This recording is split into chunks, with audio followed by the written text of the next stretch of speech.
Awake now! Just in time for summer to be over, I have my Intersex summer reading list. Disclaimer, this is my list of books to read, and I have not yet finished reading them. These are all based on positive reviews online, as well as some books that are really popular that are getting a lot more mainstream attention, as well as books that are by intersex people or that are recommended by intersex people. So if you are new to intersex, if you are intersex or the parent of someone who's intersex, or are just curious about it and how sex and gender affects everyone in the world, on the planet, here are 5 books about intersex written in the past 5 years.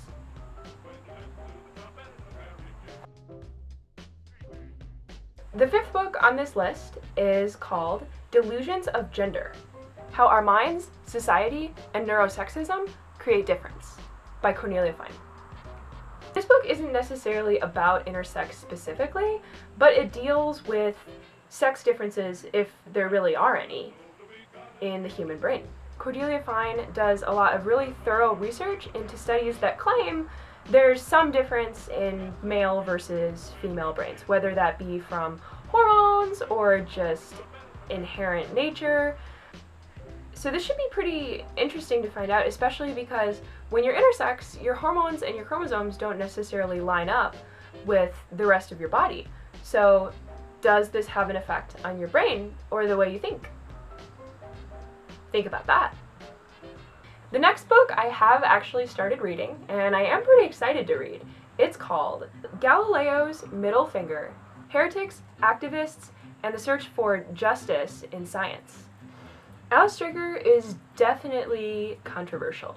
She is also definitely the scholar on intersex. So she studied intersex people, transgender people, conjoined twins, people that have to fight for bodily autonomy that's often taken from them by the medical profession.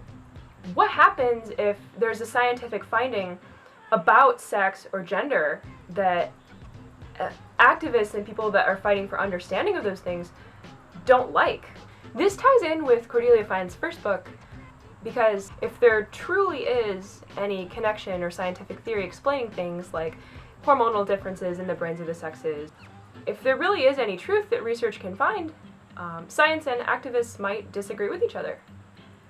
If a book is controversial and people are so polarized about it, then you know it's worth reading to find out for yourself. Number 3 is Golden Boy by Abigail Tarttelin. This is a young adult novel about a young boy who comes to find out that he's intersex. And the title, Golden Boy, comes from the fact that he's seemingly perfect in every way. And nobody would have guessed that he had this dark secret about how he was born.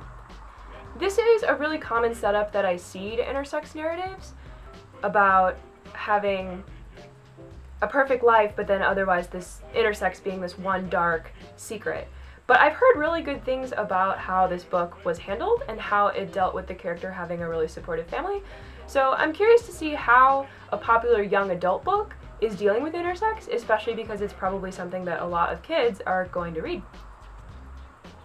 Book 2 on the list is another young adult intersex novel, None of the Above by I.W. Gregorio.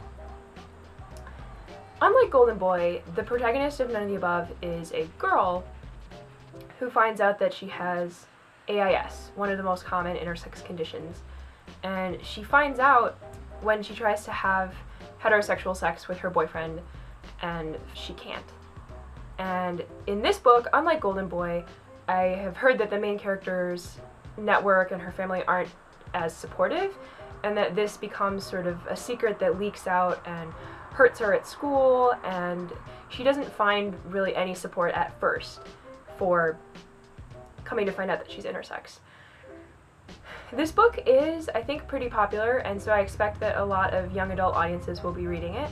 One of the criticisms that I heard was that even though the author did consult a lot of people with AIS, that sometimes the dialogue and what the characters are saying in the novel can sound sort of medicalized and not very natural for what a 17-year-old would be talking like.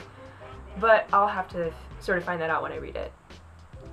And number 1 on the 5 intersex books in the last 5 years is Contesting Intersex, The Dubious Diagnosis by Georgiann Davis.